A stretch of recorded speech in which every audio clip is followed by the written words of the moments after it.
नमस्कार, जनता टीवी देख रहे हैं आप। मैं आपके साथ दीक्षा शर्मा। बुलेटिन में बात करेंगे उत्तराखंड से जुड़ी बड़ी खबरों की। दिल्ली में हुई कांग्रेस की रैली के दौरान प्रधानमंत्री नरेंद्र मोदी के खिलाफ कथित आपत्तिजनक टिप्पणी के बाद सियासी घमासान तेज हो गया है। उत्तराखंड के मुख्यमंत्री पुष्कर सिंह धामी ने इसे कांग्रेस की हताशा बताया। वहीं पूर्व मुख्यमंत्री हरीश रावत ने कहा कि कांग्रेस ऐसा बर्दाश्त नहीं करेगी और दोषी पर कार्रवाई होगी। इस पार्टी अपने युवराज के इशारे पर या उनके आदेश पर जिस प्रकार से आज प्रधानमंत्री जी पर लगातार एक गंदी से गंदी टिप्पणियां कर रही हैं, जिनका राजनीति में कोई स्तर नहीं है, समाज में कोई स्तर नहीं है, उस प्रकार की टिप्पणियां कर रही हैं। चाहे वो उनकी स्वर्गीय माताजी के लिए टिप्पणी करना हो या अभी 2 दिन दिल्ली में हुई उनकी रैली में प्रधानमंत्री जी के लिए अभद्र भाषा का प्रयोग किया गया, निश्चित रूप से उनकी हताशा को दर्शाता है, उनकी निराशा को दर्शाता है। जिस प्रकार से आज पूरे देश के अंदर से कांग्रेस पार्टी को देश की जनता बाहर का रास्ता दिखा रही है, हर प्रदेशों से बाहर कर रही है, उसी हताशा निराशा का परिणाम है कि वो अनाप शनाप बोल रहे हैं और जो एक भारत की संस्कृति है उस संस्कृति को भी भूल रहे हैं और इस प्रकार से अभद्र भाषाओं का प्रयोग कर रहे हैं। ये कोई था या नहीं था, कौन था, क्या था? यदि कोई था, यदि कोई कांग्रेस का कार्यकर्ता होगा, पार्टी उसके खिलाफ कार्रवाई करेगी। सर, बीजेपी ने जिस तरीके से तो वहीं उत्तराखंड सरकार की ओर से आज से जन जन की सरकार जन जन के द्वार अभियान की शुरुआत की जा रही है। ये अभियान 45 दिनों तक चलेगा, जिसमें सरकार की ओर से विभिन्न कैंप और शिविर लगाए जाएंगे और लोगों को सरकार की योजनाओं की जानकारी दी जाएगी। वहीं दूसरी ओर कांग्रेस इसको लेकर सरकार पर सवाल खड़े कर रही है। कांग्रेस के प्रदेश अध्यक्ष गणेश गोदयाल ने कहा कि आज खनन का काम बाहर की कंपनियां कर रही है, बड़े ठेके सब बाहर के लोगों के पास है। ये नारा उत्तराखंड के लोगों के लिए सिर्फ एक नारा है। जन जन के द्वार का नारा देकर और धन्ना सेठों के द्वार पहुंच जाती है। आज प्रदेश में खनन का बड़ा काम बाहर की कंपनियां कर रही हैं, इस प्रदेश के बड़े ठेके बाहर की कंपनियों के पास हैं।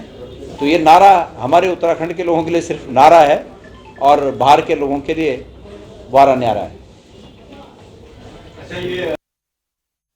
तो वहीं देहरादून में आज कांग्रेस पार्टी पौड़ी जिले में वन्य जीवों के हमलों में बढ़ोतरी को लेकर रैली करने जा रही है। रैली में कई बड़े नेता शामिल हो सकते हैं। वहीं बीजेपी प्रदेश प्रवक्ता नवीन ठाकुर ने कांग्रेस पर तंज कसा। उन्होंने कहा कि पार्टी निराश और हताश है, जनता कांग्रेस पर ध्यान नहीं दे रही है और जल्द ही उसकी विदाई भी संभव है। देखिए, अब कांग्रेस कोई सी भी रैली कर ले, कोई सभी शंख फूंक ले, इस प्रदेश की जनता उनको कहीं से कहीं तक भी कोई तवज्जो नहीं दे रही है। कांग्रेस हताश है, निराश है, कुंठा में डूबी हुई है। अभी आप देखिए, उन्होंने दिल्ली में रैली की और किस प्रकार की अभद्र भाषा का प्रयोग वहां पर किया गया माननीय प्रधानमंत्री जी के लिए। राजनीति में इतना स्तर आज तक कभी नहीं गिरा जितना कांग्रेस के लोगों ने गिराया और ये कांग्रेस की कुंठा बताती है कि कांग्रेस का शीर्ष नेतृत्व ही नहीं, अब उसका आम कार्यकर्ता भी कितना कुंठित है और मानसिक रूप से उनका दिवालेपन निकल चुका है। जो प्रधानमंत्री जी की कब्र खोदने की बात कर रहे हैं, उनकी खुद की पार्टी की कब्र जो है इस देश में कब की खुद चुकी है, उनको पता ही नहीं चला और बचे खुचे 2-3 राज्यों में भी कांग्रेस विदा होने वाली है। उनकी इस प्रकार के अनाप शनाप जो है बयानों से ये तय हो गया है। और चलिए बढ़ेंगे आगे, रुक करेंगे ऋषिकेश से इस वक्त की बड़ी खबर आपको बताएंगे ऋषिकेश से, जहां पर ऋषिकेश हरिद्वार मार्ग पर भीषण सड़क हादसा पेश आया है और इस हादसे में मनसा देवी फाटक के पास ट्रक और कार की जोरदार टक्कर हुई है। हादसे में 4 लोगों की मौके पर ही मौत की खबर सामने आ रही है। सूचना पर पहुंची पुलिस और राहत टीमें मौके पर पहुंची है। हाईवे पर कुछ देर यातायात प्रभावित भी रहा और तस्वीरों में आप देख सकते हैं कितना दर्दनाक ये सड़क हादसा रहा होगा, जब कार की जोरदार भिड़ंत हुई ट्रक से और कार के परखच्चे पूरी तरह से उड़ गए हैं। 4 लोगों की मौके पर ही मौत हो गई है। हादसे के कारणों की जांच में हालांकि पुलिस जुटी हुई है। मृतकों की शिनाख्त की कोशिश लगातार जारी है। आपको बताएं, कार सवार 4 लोगों की मौके पर ही मौत बताई जा रही है। मनसा देवी फाटक के पास हादसा हुआ, जहां पर हादसे में 4 लोगों की मौके पर ही मौत की खबर सामने आई है और स्थानीय लोग हालांकि वहां पहुंचे, लेकिन अस्पताल ले जाने का समय ही नहीं मिला। 4 लोगों की मौके पर ही दर्दनाक मौत हो गई। कि किस कारण हुआ हादसा, हालांकि अभी ये स्पष्ट नहीं हुआ है, लेकिन मृतकों की शिनाख्त लगातार की जा रही है। पुलिस बल लगातार तैनात है और बीती रात की तस्वीरों में आप देख सकते हैं जितने भयावह ये तस्वीरें हैं और आपको बताएं कि हादसे में 4 लोगों की मौके पर ही मौत की खबर सामने आ रही है। कितना दर्दनाक और ये भयावह हादसा रहा होगा जिसमें 4 लोगों की मौत की खबर है। तो वहीं लोगों को संभलने का समय भी नहीं मिला और कार और ट्रक की इतनी जोरदार भिड़ंत हुई। आपको बताएं, हो सकता है कि कोहरे के कारण यह हादसा हुआ हो या फिर कोई जंगली जानवर के सामने आने से यह हादसा हुआ हो। हालांकि अभी पुष्टि नहीं की जा सकती है कि क्या कुछ हादसों का कारण रहा हो, क्या लापरवाही रही हो ड्राइवर की, ये भी देखना होगा। लेकिन पुलिस की जांच अभी शेष है। पुलिस लगातार मामले की जांच कर रही है। हालांकि सबसे पहले शवों की शिनाख्त की जा रही है, परिवारजनों को सूचना दी जा रही है और हाईवे पर कुछ देर यातायात भी प्रभावित रहा, लेकिन पुलिस ने मोर्चा संभालते हुए हादसे के कारणों का पता लगाने की अब तफ्तीश शुरू कर दी है। और हमारे संवाददाता हर्ष सैनी और भी ज्यादा जानकारी के साथ जुड़ गए हैं। हर्ष, ऋषिकेश हरिद्वार मार्ग पर यह भीषण सड़क हादसा पेश आया, इसमें 4 लोगों की मौत जा रही है। क्या कुछ कारण रहा इसके पीछे? जी बिल्कुल दीक्षा, मैं आपको बता दूं, मनसा देवी रेलवे फाटक के पास ऋषिकेश हरिद्वार मार्ग पर यह दर्दनाक हादसा सामने आया है। बताया जा रहा है कि देर रात तकरीबन 10 से 11 बजे के बीच ये घटना बताई जा रही है, जहां घटना के तुरंत बाद इस मौके पर अफरा तफरी का माहौल देखने को मिला है। बताया जा रहा है कि एक तेज रफ्तार एक्सयूवी कार खड़े ट्रक से टकरा गई है, जिससे इस हादसे में 4 लोगों की दर्दनाक मौके पर ही मौत बताई गई है दीक्षा। हालांकि प्रारंभिक जांच में हादसे का कारण चालक का जो वाहन से नियंत्रण खोना बताया गया है। तेज रफ्तार के कहर ने मौके पर ही 4 लोगों की जान ले ली है। खड़े ट्रक पर तेज रफ्तार एक्सयूवी 500 ने पीछे से टक्कर मारी है, जिससे मौके पर ही कार के परकच्चे उड़ गए हैं पूरे तरीके से। इसमें सवार 4 लोगों की दर्दनाक मौत हुई है। हादसे की सूचना कंट्रोल रूम 112 पर जब मिली तो जिसके बाद ऋषिकेश कोतवाली श्यामपुर चौकी और आईडीपीआर चौकी की पुलिस टीम ने तत्काल मौके पर पहुंचकर कहीं ना कहीं लोगों को बाहर निकाला है। और जिस प्रकार से वाहन ट्रक के नीचे बुरी तरह फंसा हुआ पाया गया था, जिसे क्रेन की मदद से काटकर अलग किया है। तो जब काटकर अलग किया है तो आप समझ सकते हैं कि कितना बड़ा ये हादसा बताया जा रहा है। साथ ही 4 मृतकों को एम्बुलेंस के जरिए अस्पताल भेजा गया, जहां डॉक्टरों ने उन्हें मृत घोषित कर दिया है। कोतवाली ऋषिकेश के प्रभारी कैलाश चंद्र भट्ट के अनुसार रात के 10:30 बजे पुलिस को हरिद्वार रोड पर दुर्घटना की सूचना मिली थी, जिसके बाद मौके पर पुलिस टीम ने देखा कार ट्रक के पिछले हिस्से में बुरी तरह फंसे हुई थी। मौके पर कार को काटकर कटर की मदद से काटकर अलग किया गया है, लेकिन तब तक 4 की जान जा चुकी थी। वहीं अगर चश्मदीदों की हम दीक्षा बात करें तो सड़क पर अचानक से उन्होंने बताया है कि सड़क पर अचानक से एक जानवर आ गया था। उसे बचाने के प्रयास में चालक का वाहन से नियंत्रण हट गया और कार सड़क किनारे खड़े ट्रक में पूरी तरीके से अंदर चली गई। तो ये दर्दनाक हादसा, बहुत ही दुखद हादसा ये सामने आया है दीक्षा। जी हर्ष, क्या कुछ बताया जा रहा है पुलिस की ओर से कि कहाँ के रहने वाले लोग थे और कहाँ की ओर जा रहे थे, ऐसा कुछ जानकारी सामने आई हो पुलिस की तरफ से?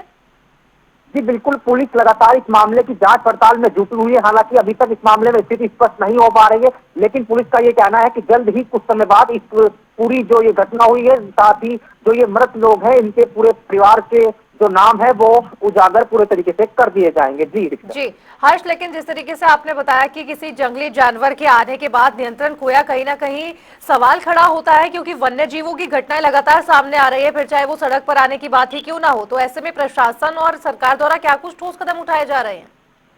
देखिए, निश्चित रूप से लगातार जो ये घटना सामने आई है, इसके बाद से कहीं ना कहीं प्रशासन की व्यवस्था पर भी सवाल उठ रहे हैं। सवाल ये भी उठ रहे हैं कि रात के अंधेरे में जब कोई जानवर इस तरीके से सड़क पर लगातार अचानक आ जाएगा तो चालक कहीं ना कहीं ठंड का भी माहौल बन रहा है। तो इस प्रकार की घटनाओं से लगातार प्रशासन पर सवाल उठ रहे हैं। देखना होगा कि आखिर प्रशासन इस व्यवस्था के बाद क्या कदम उठाएगा, या प्रशासन कहीं ना कहीं आंख मूंद कर इस तरह से सोता रहेगा, या प्रशासन कहीं ना कहीं इस मामले में एक्शन ले सकता है, या कोई बड़ी कार्रवाई देखने को मिल सकती है। जी हर्ष, बहुत बहुत शुक्रिया आपका तमाम जानकारी पर अपडेट साझा करने के लिए। बड़ी खबर आपको बता रहे हैं, जहां पर ऋषिकेश हरिद्वार मार्ग पर भीषण सड़क हादसा पेश आया। मनसा देवी फाटक के पास ट्रक और कार की जोरदार भिड़ंत में कार में सवार 4 लोगों की मौके पर ही मौत की खबर सामने आ रही है। सूचना पर पहुंची पुलिस और राहत टीमें हालांकि लगातार कार को हटाने के चक्कर में, जिस तरीके से हर्ष ने बताया कि कार को अलग करने के लिए उसको कटिंग की गई है ट्रक से अलग करने के लिए, और परखच्चे पूरी तरह से उड़ गए हैं। हालांकि पुलिस लगातार जांच में जुटी है कि आखिर ये लोग कौन थे और कहां की ओर जा रहे हैं।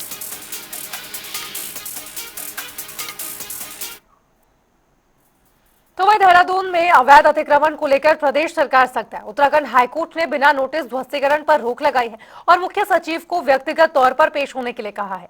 वहीं बीजेपी प्रदेश प्रवक्ता नवीन ठाकुर ने बताया कि हाईकोर्ट के आदेश का पालन किया जाएगा। धामी सरकार किसी भी अवैध अतिक्रमण को बर्दाश्त नहीं करेगी और सरकारी भूमि से अतिक्रमणकारियों को हटाने का काम लगातार जारी रहेगा। देखिए, माननीय उच्च न्यायालय का मामला है, जो भी उच्च न्यायालय के आदेश होंगे सरकार उनका पालन करेगी। और ये तो तय है कि धाकड़ धामी की सरकार ने उत्तराखंड में तय किया है कि सरकार की एक एक इंच भूमि को जो है अतिक्रमणकारियों से छुड़ाएंगे और कोई भी अतिक्रमण उत्तराखंड में बर्दाश्त नहीं किया जाएगा। वो चाहे किसी भी रूप में हो, चाहे वो धार्मिक रूप से अतिक्रमण करने की कोशिश कर रहे हैं, धार्मिक चिन्हों का प्रयोग कर रहे हो, या और भी कोई जो है किसी भी प्रकार से बाहुबल का प्रयोग करके अतिक्रमण किया गया हो, सभी अतिक्रमणकारियों को जो है हम यहाँ से खदेड़ने का काम करेंगे और एक एक इंच सरकारी भूमि को छुड़ाने का काम धाकड़ धामी की सरकार कर रही है और करेगी। तो वहीं खटीमा में हुए हत्याकांड में तुषार शर्मा की मौत के बाद प्रशासन ने सख्त कदम उठाए हैं। इसी को लेकर एसडीएम तुषार सैनी और सीओ विमल रावत के नेतृत्व में नगर पालिका, पुलिस और अन्य विभागों की संयुक्त टीम ने गोटिया इस्लामनगर में सड़क किनारे अतिक्रमण ध्वस्त किया और मेडिकल और खाद्य दुकानों में छापेमारी भी की। वहीं कार्रवाई के दौरान भारी पुलिस बल भी मौके पर मौजूद रहा। देखिए, लगातार यहाँ पर जो है वो शिकायत प्राप्त हो रही थी कि जो है अवैध अतिक्रमण किया गया है, उसकी आड़ में आगे दुकानें लगाई जाती हैं, फड़ खोखे लगा के, ठेलियाँ लगा के बिल्कुल ऐसी स्थिति कर दी गई है कि बाइक निकलने की भी स्थिति नहीं है। उसी के दृष्टिगत आज जो है अभियान चलाया गया है और ये अतिक्रमण हटाया जा रहा है। जहाँ जहाँ भी अतिक्रमण की हमें शिकायत मिल रही है वो तो उसी के हिसाब से हम उसमें कार्रवाई कर रहे हैं। यहाँ पे आज यहाँ चलाया गया है, अन्य कहीं भी होगा तो जहाँ पे भी अतिक्रमण की ऐसी स्थिति होगी बिल्कुल चलाया जाएगा। तो उधर देहरादून में कड़ाके की ठंड और शुष्क हवा बच्चों की सेहत पर असर डाल रही है। छोटे बच्चों में फ्लू, खांसी, जुकाम और निमोनिया के मामले बढ़ रहे हैं। दून मेडिकल कॉलेज अस्पताल में रोजाना कई बच्चे भर्ती हो रहे हैं। वहीं दून अस्पताल के बाल रोग विभाग के एचओडी डॉक्टर अशोक कुमार ने बताया कि अगर बच्चों के सीने में दर्द, उल्टी, दस्त या सांस लेने में परेशानी हो रही है तो ये सभी निमोनिया के लक्षण हो सकते हैं। वहीं उन्होंने हीटर के साथ पानी रखने और न्यूमोनिकल और फ्लू के टीके समय पर लगवाने की अपील भी की है। ज्यादातर निमोनिया तब होता है जब, जैसे हमें देखें कि इस समय आपको ऐसे भी पता है कि विंटर सीजन होता है तो सर्दी खांसी जुकाम लगी रहती है। सब ज्यादातर बच्चे को सर्दी खांसी जुकाम है। अगर वही कॉम्प्लिकेशन बढ़ जाता है, अगर आप उसको ट्रीट अच्छे से नहीं करवाते हो या आप लोकल डॉक्टर को नहीं दिखाते हो, तब जाके निमोनिया का खतरा बढ़ता है। तो ऐसे बच्चे जो पेरेंट्स जो बिल्कुल नहीं दिखा रहे हैं या पहले जो टीके लगने चाहिए बच्चे को वो टीका नहीं लगवाया है, तो ऐसे बच्चे में निमोनिया होने का चांसेस बढ़ते हैं।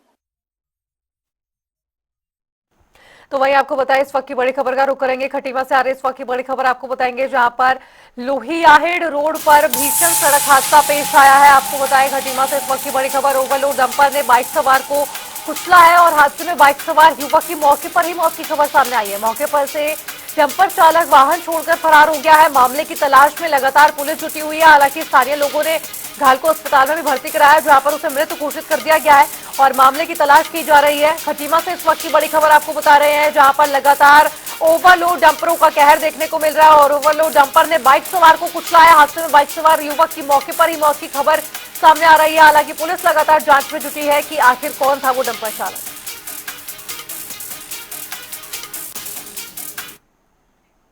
तो उधर हरिद्वार के लक्सरपुर काजी हाईवे पर एक दर्दनाक सड़क हादसे में एक छात्र की मौत हो गई। स्कूल जाते समय खनन सामग्री से भरे तेज रफ्तार ट्रक ने भाई बहन को अपनी चपेट में ले लिया। हादसे में गंभीर रूप से घायल छात्र ने अस्पताल में इलाज के दौरान दम तोड़ दिया है, जबकि उसकी बहन की हालत नाजुक बनी हुई है और वह अस्पताल में जीवन मरण की जंग लड़ रही है। घटना के बाद परिवार में कोहराम मचा है और पूरे इलाके में शोक का माहौल है। वहीं पुलिस मामले की जांच में जुटी है और फरार ट्रक चालक और वाहन की तलाश जारी है।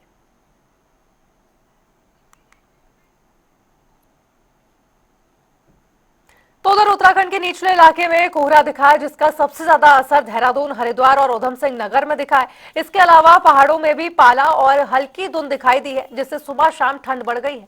मौसम विज्ञान केंद्र देहरादून की ओर से जारी ताजा पूर्वानुमान के अनुसार प्रदेश भर में मौसम शुष्क रहने की संभावना है। पहाड़ से लेकर मैदान तक बारिश या बर्फबारी के कोई संकेत नहीं है। हालांकि सुबह के समय कोहरे के लोगों को दिनचर्या पर असर डाल सकता है।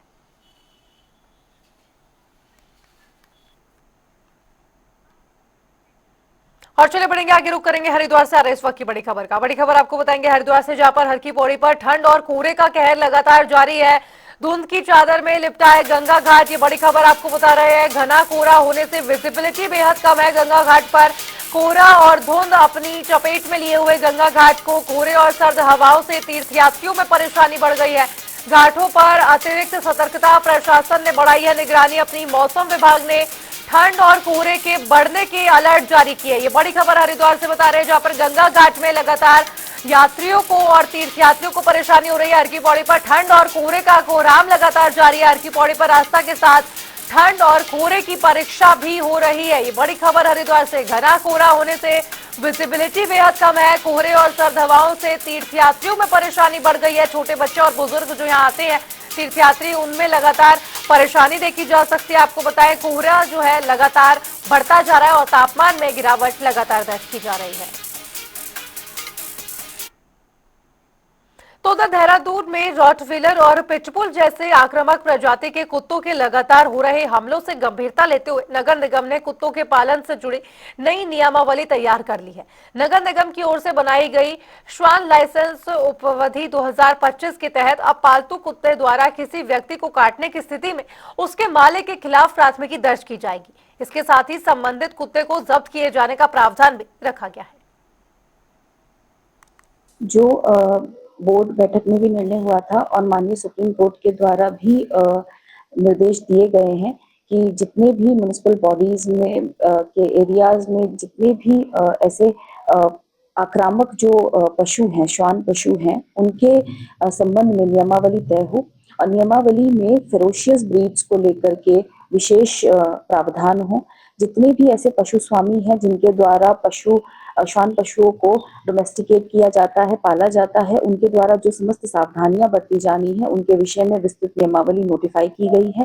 प्रिलिमिनरी नोटिफिकेशन है ये। इसमें जो भी ऑब्जेक्शंस या सजेशंस होंगे उनके लिए समय दिया गया है और प्रयास ये किया गया है कि प्रॉपर जितने भी सावधानियां बरती जानी है, जो ड्यूली सेफ्टी नॉर्म्स फॉलो किए जाने हैं, उन सभी के उल्लंघन के केस में सख्त से सख्त इसमें कार्रवाई का प्रावधान हो। तो वहीं लक्सर और आसपास के देहात में घना कोहरा छाया हुआ है। विजिबिलिटी कम होने से राहगीरों को सड़क पर मुश्किलों का सामना करना पड़ रहा है। बच्चों और किसानों पर इसका सबसे ज्यादा असर हो रहा है। ठंड और कोहरे के कारण स्कूल जाने वाले बच्चे ठिठुरते और खेतों में गन्ने की छिलाई और गेहूं की बुवाई में परेशानी हो रही है।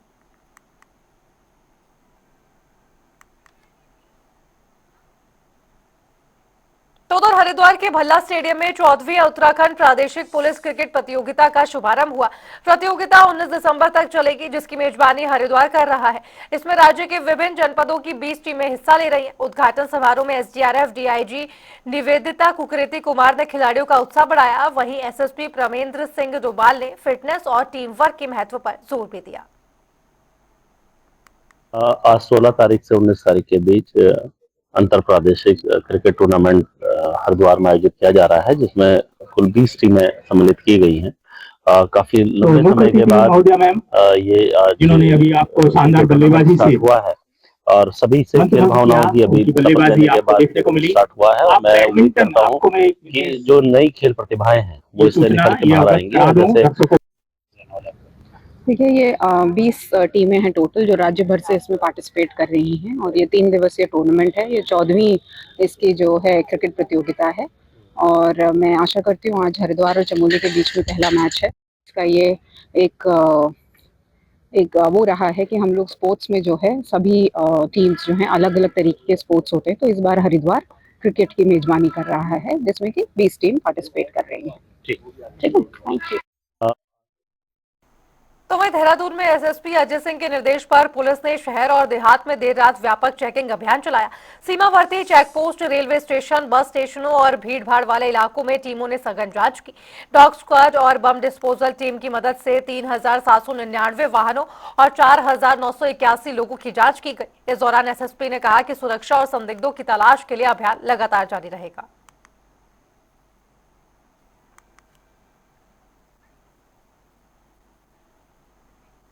और चलिए बढ़ेंगे आगे, रुक करेंगे काशीपुर से आ रहे इस वक्त की बड़ी खबर का। बड़ी खबर आपको बताएंगे काशीपुर से, जहां पर उत्तराखंड में नशा मुक्त अभियान लगातार तेज होता हुआ नजर आ रहा है।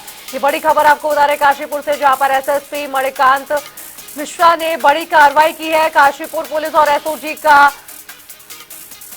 सेफ एक्सप्रेस ट्रांसपोर्ट छापा दिया गया है। करीब 1,32 लाख के 43,950 नशीले इंजेक्शन बरामद किए गए हैं। प्रतिबंधित ब्रूप्रोफिन भी शामिल है इसमें। मुख्य आरोपी हालांकि अभी फरार बताया जा रहा है, लेकिन एनडीपीएस एक्ट के तहत मामला दर्ज कर लिया गया है। काशीपुर से इस वक्त की बड़ी खबर आपको बता रहे हैं, जहां पर एसएसपी मणिकांत मिश्र ने बड़ी कार्रवाई करते हुए काशीपुर पुलिस और एसओजी का सेफ एक्सप्रेस ट्रांसपोर्ट पर छापा। करीब 1,32 लाख के 43,000 से ज्यादा नशीले पदार्थ शामिल बरामद किए हैं। तो जी, काशीपुर और कोतवाली काशीपुर की संयुक्त टीम को 15 दिसंबर को एक बड़ी सफलता हासिल हुई है, जिसमें पूर्व में दर्ज एनडीपीएस एक्ट के एक अभियोग में फरार अभियुक्त रिपुल चौहान के द्वारा मंगाए गए एक बड़े कंसाइनमेंट को पकड़ने में सफलता हासिल हुई है, जिसमें बुप्रेनॉर्फिन के 39,950 इंजेक्शन और रेक्सोजेसिक के 4,000 इंजेक्शन, कुल 43,950 इंजेक्शन बरामद किए गए हैं, जिनकी बाजार में खुदरा कीमत लगभग 1,30,00,000 के आसपास अनुमानित है। उक्त सफलता इस मायने में बड़ी है कि पूर्व में भी 5,000 नशीले इंजेक्शन बरामद किए गए थे उक्त टीम के द्वारा, और ये दूसरी बड़ी उसी क्रम में सफलता है। इस संबंध में अंतर्गत धारा 8, 20, 21, 22, 29 और 60 एनडीपीएस के अभियोग पंजीकृत किया गया है और अग्रिम विवेचनात्मक कार्रवाई जारी है। तो वहीं उत्तराखंड के नैनीताल जिले में स्थित कॉर्बेट नेशनल पार्क और आसपास के होटल और रिजॉर्ट क्रिसमस और नए साल की छुट्टियों के लिए तैयार है। होटल मालिक आकर्षक पैकेज, सांस्कृतिक कार्यक्रम और स्थानीय व्यंजनों की व्यवस्था कर रहे हैं। टाइगर रिजर्व अधिकारियों ने कहा है कि सरकारी गेस्ट हाउस और होटल पहले से ही बुक हो चुके हैं। वहीं पर्यटकों और होटल मालिकों से पर्यावरण संरक्षण के दिशा निर्देशों का पालन करने की अपील भी की गई है। उत्तराखंड के नैनीताल जिले में स्थित कॉर्बेट नेशनल पार्क और उसके आसपास के होटल और रिजॉर्ट क्रिसमस और नए साल की छुट्टियों के दौरान पर्यटकों का स्वागत करने की तैयारी में हैं। होटल के मालिक पर्यटकों के लिए आकर्षक पैकेज, सांस्कृतिक कार्यक्रम और स्थानीय व्यंजनों की विशेष व्यवस्था कर रहे हैं, क्योंकि उन्हें साल के अंत में अच्छी कमाई की उम्मीद है। एक्साइटिंग प्राइसेस रखे हुए हैं, एक्टिविटी बिल्कुल 2 दिन के लिए इंगेज्ड हैं। हर जो गेस्ट आएगा वो एक नया अनुभव लेके यहाँ से जाएगा, हमारी उत्तरांचल की संस्कृति से इंट्रोड्यूस होगा और हमारे उत्तरांचल के फूड से और कल्चर से इंट्रोड्यूस होगा, और इन सब चीज़ों के ऊपर से जो हमारे को सरकार की गाइडलाइन आती हैं उनको ध्यान में रखकर ही नया वर्ष मनाया जाएगा, हर वर्ष की भांति। इस संबंध में टाइगर रिजर्व के अधिकारियों का कहना है कि सरकारी गेस्ट हाउस और होटल पूरी तरह से बुक हो चुके हैं। अधिकारियों ने होटल मालिकों और पर्यटकों दोनों से अपील की है कि वे त्योहारों के दौरान वन्य जीवों और प्रकृति रिजर्व के पर्यावरण को अच्छा रखने के लिए बताए गए दिशा निर्देशों का पालन करें। देखिए, हर साल की तरह इस बार भी जो हमारा जो क्रिसमस वाला जो हॉलीडे होता है और जो न्यू ईयर वाला होता है, क्योंकि इसमें सारे स्कूल बंद रहते हैं, ऑफिसेज में छुट्टी होती है, और उसकी वजह से बहुत ज्यादा जो टूरिस्टों का जो फ्लो है वो कॉर्बेट टाइगर रिजर्व के तरफ देखा जाता है। हमारे जो सरकारी जो रेस्ट हाउसेज हैं वो सारे ऑलरेडी वो सारे फुल हो चुके हैं, और आसपास जितने भी रिजॉर्ट्स हैं उनमें भी काफी संख्या में टूरिस्ट जो है वो आ रहे हैं। टाइगर रिजर्व के आसपास के इलाके के होटल एसोसिएशन के अनुसार पर्यटकों की ओर से हो रही बुकिंग अब तक संतोषजनक है, लेकिन होटल व्यवसायियों को भरोसा है जैसे जैसे साल का अंत नजदीक आएगा सभी होटल सैलानियों से पूरी तरह भर जाएंगे। जैसे कि क्रिसमस और न्यू ईयर पे हर एक होटलियर जो अपनी तरफ से तो पूरी तैयारी करते हैं, इस साल भी हम लोग अपने पर्यटकों के स्वागत के लिए पूरी तरह तैयार हैं। काफी सारे होटल अलग अलग तरह से पैकेजेस निकाल रहे हैं, कुछ लोग अलग अलग तरह के कल्चर प्रोग्राम और कुछ कमाऊनी प्रोग्राम, कुछ बॉलीवुड प्रोग्राम अपनी तरफ से ऑर्गेनाइज करा रहे हैं। बुकिंग का स्टेटस अभी तक तो ठीक ठीक बुकिंग है, बट उम्मीद करते हैं कि न्यू ईयर तक सब कुछ पैक हो जाना चाहिए हमारा। कॉर्बेट टाइगर रिजर्व में हर साल छुट्टियों के मौसम में बड़ी संख्या में घरेलू और विदेशी पर्यटक आते हैं। होटल व्यवसायी उम्मीद कर रहे हैं कि 2025 के अंत से पहले पर्यटक भारी संख्या में आएंगे, जिससे उनकी अच्छी कमाई होगी। और चलिए रुक रहे एक छोटे से ब्रेक के लिए, आप देख रहे हैं जनता टीवी।